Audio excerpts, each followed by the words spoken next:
Hello साथियों, स्वागत है आपका ज्ञानवर्धक चैनल स्टडी फॉर अवेयरनेस पर।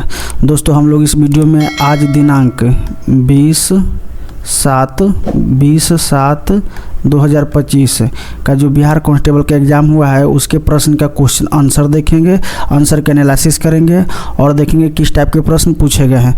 दोस्तों, जिनका एग्ज़ाम आज हुआ है वो तो इसे अपना आंसर मिलाइए और चेक कीजिए कितना सही हो रहा है आपका। साथ ही जिनका एग्ज़ाम होने वाला है आगामी दिनों में वो इसे ज़रूर देखेंगे, क्योंकि उन्हें ये अंदाज़ा लग जाएगा कि किस टाइप के प्रश्न पूछे जाते हैं और उस हिसाब से वो अपना रणनीति बनाएंगे। तो चलिए चेक करते हैं प्रथम प्रश्न से। प्रथम प्रश्न दोस्तों आज पूछा गया था कि डॉल्फिन परियोजना कहाँ पर है, डॉल्फिन परियोजना किस लिए और कहाँ पे है। तो दोस्तों ये पटना में है और ये डॉल्फिन से संरक्षित से संबंधित है। गांधी जी अफ्रीका से कब लौटे थे? दोस्तों 9 जनवरी 1915 में लौटे थे। जिन्होंने इस पर टिक लगाया उनका ये सही है। हार्ट लैम्प बुक है ये और किनके द्वारा लिखा गया है? तो दोस्तों बानो मुश्ताक है। ध्यान रखिए दोस्तों, बानो मुश्ताक द्वारा ये बुक लिखा गया है। दोस्तों जो परीक्षा में गए हुए देखिएगा, बताइएगा कि क्या ये प्रश्न सही है जो बताया गया है। ये रिमेंबर बस यानी याददाश्त पर आधारित प्रश्न है, स्मरण पर आधारित है। क्या ये सही प्रश्न है जो पूछा गया है? अगला है 4वां प्रश्न, 2024 टाइम्स ऑफ पर्सन किसको मिला है? तो दोस्तों इसमें लगभग भारत के 5-6 व्यक्ति को मिला है, जिसमें से हमने 2-3 का नाम लिखा है। आप लोग देख लीजिएगा कौन कौन थे। आलिया भट्ट थी, अजय बंगा था और उसके बाद से साक्षी मलिक। ये महत्वपूर्ण नाम है 2-3, लेकिन 5-6 आदमी को मिला था। आप लोग इसे देख लीजिएगा किस टाइप के प्रश्न थे। अर्जुन पुरस्कार किसको मिला था? दोस्तों 32 खिलाड़ी को मिला था 2024 में अर्जुन पुरस्कार। तो इसमें से किसको, क्योंकि वहाँ छांटना होगा या फिर एक ही ऐसा होगा जिसको मिला होगा, तो आप लोग देख लीजिएगा किसको मिला है। 32 को मिला है। पद्म विभूषण बिहार में किसको मिला? तो दोस्तों बिंदेश्वरी पाठक को मिला और ये समाज सुधारक क्रांतिकारी व्यक्ति थे, क्योंकि इन्होंने सुलभ शौचालय की शुरुआत की थी। अब्दुल कलाम की बुक का नाम पूछा गया था। दोस्तों उनके कई सारे बुक है, लेकिन एक बुक ये है द विंग्स ऑफ फायर। ये आप लोग याद रखिएगा। आप लोग अगर इस तरह के टिक लगाए तो देखिएगा सही हो जाएगा। 8वां प्रश्न है, ब्रिक्स सदस्य कितने हैं, यानी ब्रिक्स में कितने सदस्य देश है? तो दोस्तों 5 देश है इसमें। इंडिया है, चाइना है, रूस है, अफ्रीका है और ब्राज़ील है। तो ध्यान रखिएगा दोस्तों, ब्रिक्स में 5 देश है, याद रखिएगा। गंगा के दाहिनी तरफ से मिलने वाली नदी कौन सी है? तो दोस्तों इसमें तो कई नदी है, लेकिन मुख्य रूप से सोन नदी है जो गंगा के दाहिनी तरफ से मिलती है। 10 नंबर है, मनुष्य का ध्वनि प्रबलता यानी ध्वनि सुनने की क्षमता कहाँ से कहाँ तक है? तो 20 हर्ट्ज से लेकर के 20,000 हर्ट्ज तक की इनकी क्षमता है मनुष्य का। तो जिन्होंने इस पर टिक लगाया उनका ये सही हो जाएगा। 11वां नंबर प्रश्न है, मॉरिस किस धर्म से संबंधित है? दोस्तों मूर एक नाम, मूर हालांकि इसमें दिया, जैसे मैंने सर्च किया तो पता चला कि कई धर्म से संबंधित है, लेकिन मुख्य रूप से मूर है। तो ध्यान रखिएगा। इसमें 3G का क्या है पूछा है। 3G क्या है? तो दोस्तों ये जनरेशन है और ये संचार से संबंधित है। आर्मी के रैंक पूछा है। तो दोस्तों सबसे पहले आता है फील्ड मार्शल, उसके बाद से आता है जनरल, उसके बाद से आता है लेफ्टिनेंट जनरल, उसके बाद से मेजर जनरल, उसके बाद से आता है ब्रिगेडियर। तो इस तरह के सजाना होगा, जो सजाए होंगे उनका सही हो जाएगा। जीडीपी भारत में जीडीपी के मामले में भारत का वह राज्य जो सबसे भारत में कंट्रीब्यूट करता है, तो महाराष्ट्र है जो भारतीय जीडीपी में सबसे अधिक कंट्रीब्यूट करता है। जिन्होंने इस पर टिक लगाया उनका ये सही हो जाएगा। 15वां प्रश्न है, अंतरिक्ष में जाने वाला पहला भारतीय कौन है? दोस्तों यहाँ राकेश शर्मा है। अगर पूछा जाए कि अंतरिक्ष में जाने वाला प्रथम भारतीय कौन है तो राकेश शर्मा है, लेकिन अगर पूछेगा कि अंतरिक्ष स्टेशन पर जाने वाले प्रथम भारतीय कौन है तो हो जाएगा आपका शुभांशु शुक्ला, जो हाल ही में कल परसों ही लौट के आए हैं। तो देख लीजिएगा किस टाइप के प्रश्न थे। चंद्रमा पर दूसरा कदम रखने वाला व्यक्ति कौन सा था? दोस्तों बज एल्ड्रिन थे और ये आपका 1969 ईस्वी में गया था चंद्रमा पर। 1969 ईस्वी में गया था। नील आर्मस्ट्रॉन्ग के साथ ये भी थे, तो नील आर्मस्ट्रॉन्ग पहले उतरे थे और उसके बाद से दूसरे स्थान पर ये बज एल्ड्रिन थे। ध्यान रखिएगा। राज्यपाल का अभिभाषण किस अनुच्छेद में? तो दोस्तों 175 का 1 में है राज्यपाल का अभिभाषण। ध्यान रखिएगा, ध्यान का रखना। जिन्होंने इस पर टिक लगाया उनका ये सही हो जाएगा। निसार प्रोजेक्ट है एक ठो किससे संबंधित है? दोस्तों निसार परियोजना अंतरिक्ष से संबंधित है और इसरो और नासा का संयुक्त परियोजना है निसार। जिन्होंने इस पर टिक लगाया उनका ये सही हो जाएगा। गौतम बुद्ध का पूर्व जन्म के बारे में जानकारी मिलता है कहाँ से? तो जातक कथा से मिलता है। तो ध्यान रखिएगा। जिन्होंने इस पर टिक लगाया उनका ये सही हो जाएगा। बिहार की स्थापना कब हुई थी? दोस्तों 1912 में हुआ था। तो कब हुआ था? तो 12 मार्च 1912 को। आगे हम लोग देखेंगे दोस्तों वाल्मीकि अभ्यारण्य किस नदी के किनारे है? दोस्तों गंडक नदी के किनारे है। जिन्होंने टिक लगाया उनका ये सही हो जाएगा।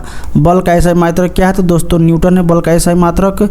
मुजफ्फरपुर बम कांड कब हुआ था? तो साथियों मुजफ्फरपुर बम कांड 1908 में हुआ था और 30 अप्रैल को हुआ था। ध्यान रखिएगा 30 अप्रैल 1908 को हुआ था मुजफ्फरपुर बम कांड। लॉरेंस वक्र किससे संबंधित है? तो दोस्तों आर्थिक असमानता से संबंधित है लॉरेंस वक्र। जिन्होंने इस पर टिक लगाया उनका ये सही हो जाएगा। गांधी कौन से गोल सम्मेलन में भाग लिए थे? गांधी जी कौन से गोल सम्मेलन में भाग लिए थे? तो दोस्तों गांधी जी सेकंड गोल सम्मेलन में भाग लिया था। प्रथम में और अंतिम में उन्होंने तीसरा में भाग नहीं लिया है। शहीद दिवस कब मनाया जाता है? दोस्तों दो शहीद दिवस मनाया जाता है, एक तो 23 मार्च को भी मनाया जाता है, एक तो 30 जनवरी को भी मनाया जाता है। तो क्या था ऑप्शन में उस हिसाब से अपना आंसर देखिएगा। एक 30 जनवरी को भी होता है, गांधी जी को जिस दिन मारा गया था उस दिन को भी शहीद दिवस मनाया जाता है। तो देख लीजिएगा क्या मतलब आंसर विकल्प में था वहाँ। IPL का फुल फॉर्म पूछा गया था, तो इंडियन प्रीमियर लीग होता है। आप लोग जिन्होंने इस पर टिक लगाया उनका ये सही हो जाएगा। कृष्णदेव के दरबारी कवि पूछा था, तो दोस्तों इनके दरबारी कवि दोस्तों 8 था। इनके दरबार में कवियों की संख्या 8 थी और इसे अष्टदिग्गज कहा जाता था। तो जिन्होंने इस पर टिक लगाया हो उनका ये सही हो जाएगा। सिम का फुल फॉर्म पूछा था दोस्तों, इस बार फुल फॉर्म 2-3 प्रश्न था, थोड़ा सा अलग ही था। तो इसका फुल फॉर्म होता है सब्सक्राइबर आइडेंटिटी मॉड्यूल। ध्यान रखिएगा दोस्तों, ये इसका फुल फॉर्म था। जिन्होंने इस पर टिक लगाया उनका ये सही हो जाएगा। कलिबंगा कहाँ है? तो दोस्तों कलिबंगा राजस्थान में है और ये सिंधु घाटी सभ्यता का महत्वपूर्ण स्थल है। पल्लव वंश के संस्थापक पूछ रहा है, इसमें पूछा गया था, तो दोस्तों सिंह विष्णु है। जिन्होंने इस पर टिक लगाया उनका ये सही हो जाएगा। बक्सर का युद्ध कब हुआ था? तो ये 1764 ईस्वी में हुआ था। जिन्होंने इस पर टिक लगाया उनका सही हो जाएगा। अशोक कलिंग युद्ध कब लड़ा था? तो दोस्तों यहाँ प्रश्न है अशोक ने कलिंग युद्ध कब लड़ा था? तो उत्तर हो जाएगा 261 ईसा पूर्व में कलिंग युद्ध हुआ था और उसी समय से इनका हृदय परिवर्तन हो गया था और ये धम्म की नीति अपनाने लगे थे। आगे हम देखेंगे दोस्तों 34वां प्रश्न है नालंदा को मुख्य रूप से नालंदा विश्वविद्यालय के बारे में बात की जा रही है। नालंदा विश्वविद्यालय को किसने ध्वस्त किया था, जलाया था? तो अलाउद्दीन खिलजी के सेनापति था ये बख्तियार खिलजी, ध्यान रखिएगा, और इन्होंने उसे जलाया था।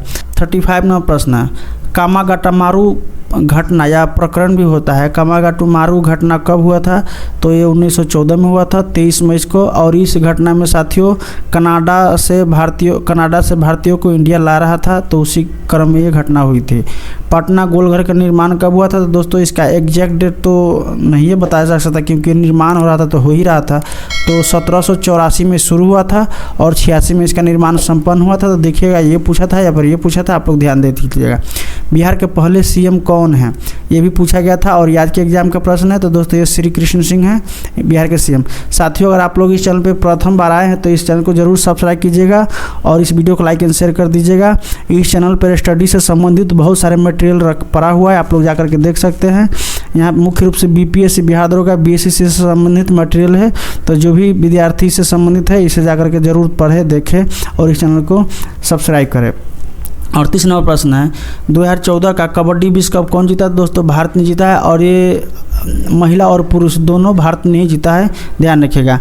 विश्व का बिहार का जो वर्तमान राजधानी है उसका पुराना नाम क्या है? तो दोस्तों पाटलिपुत्र है उसका पुराना नाम। आप लोग जिन्होंने इस पर टिक लगाया उनका ये सही हो जाएगा। नीति आयोग के वर्तमान CEO के बारे में पूछा है, तो कौन है? तो दोस्तों BVR सुब्रमण्यम है। आप लोग जिन्होंने इस पर टिक लगाया उनका ये सही हो जाएगा। SEBI की स्थापना कब हुई थी? तो हुआ था 1988 में और 12 अप्रैल 1988 को हुआ था। यूनेस्को का फुल फॉर्म पूछा था आज। लगभग 4 प्रश्न ऐसे हैं जो जिसका फुल फॉर्म पूछा गया आज के एग्जाम में। तो इसका हो जाता है United Nation Educational Scientific and Cultural Organization. तो ध्यान रखिएगा ये इसका फुल फॉर्म है और जिन्होंने इस पर टिक लगाया उनका ये सही हो जाएगा। भारत में कितने केंद्र शासित प्रदेश है? तो साथियों 8 केंद्र शासित प्रदेश है। लक्षद्वीप है, आपका अंडमान निकोबार है, दमन द्वीप है, उसके बाद से दिल्ली है, चंडीगढ़ है, जम्मू कश्मीर है, लद्दाख है। तो एक और छूट रहा है, तो आप लोग देख लीजिएगा 8 है कुल भारत में केंद्र शासित प्रदेश है। साथियों 44 नंबर प्रश्न है पंचायतों में महिला आरक्षण 50% है। पूछा था प्रश्न कि पंचायतों में महिलाओं का आरक्षण कितना है? तो इसका उत्तर है 50%। तो जिन्होंने इस पर टिक लगाया उनका ये सही हो जाएगा। सुप्रीम कोर्ट किस भाग में है? इसी का मतलब होता है सुप्रीम कोर्ट किस भाग में है? तो दोस्तों ये भाग 5 में है और अनुच्छेद की बात की जाए तो 124 से लेकर के 147 के बीच में है। यूपी में साक्षरता दर पूछा है, तो दोस्तों इस प्रश्न का उत्तर हो जाएगा 67.7% है। तो बिहार और भारत कोई ज़्यादा अंतर रहता नहीं है, दोनों हर एक मामला में पिछड़ेपन के मामले में बराबर ही है लगभग। 47 नंबर प्रश्न है, जड़त्व का एसआई मात्रक क्या है? तो दोस्तों इसका होता है किलोग्राम। आप लोग इसे, जिन्होंने इस पर टिक लगाया उनका ये सही हो जाएगा। उदयपुर अभ्यारण्य कहाँ है? तो ये प्रश्न थोड़ा सा अच्छा खासा प्रश्न इसको माना जाता है, क्योंकि उदयपुर से संबंधित लोग राजस्थान भी समझेंगे, लेकिन यहाँ प्रश्न हो जाएगा बिहार और ये पश्चिम चंपारण में है। तो जिन्होंने इस पर टिक लगाया उनका ये सही हो जाएगा। 49 नंबर प्रश्न है, SC और ST किस आर्टिकल में है? तो आपका 341 और 342 में है। SC हो गया 341 में और ST हो गया 342 में, और ये संविधान के अनुच्छेद है, तो इसमें हो गया, ध्यान रखिएगा। प्रश्न नंबर है 50, आर्किमिडीज का सिद्धांत संबंधित है। दोस्तों ये उत्प्लावन बल से संबंधित है। तो साथियों ये 50 प्रश्न है, विद्यार्थी जो लाए हैं उन्होंने इतना याद करके लाया है और मैंने आपको बता दिया। तो आप लोग इस 50 में से कमेंट में लिखिए कि कितना सही हो रहा है, उस हिसाब से हम लोग देखेंगे कि आप लोग कितना क्या करके आए हैं। और ये एग्ज़ाम 20/7/2025 का प्रश्न है, तो ध्यान रखिएगा। दोस्तों इस वीडियो को जिनका एग्ज़ाम होने वाला है वो ज़रूर देखिएगा, क्योंकि उन्हें आगे नीति निर्माण में सहायता मिलेगी। दोस्तों अगर आप लोग इस चैनल पर नए हैं तो इसको ज़रूर सब्सक्राइब कीजिएगा, वीडियो को लाइक एंड शेयर कर दीजिएगा। जय हिंद, जय भारत।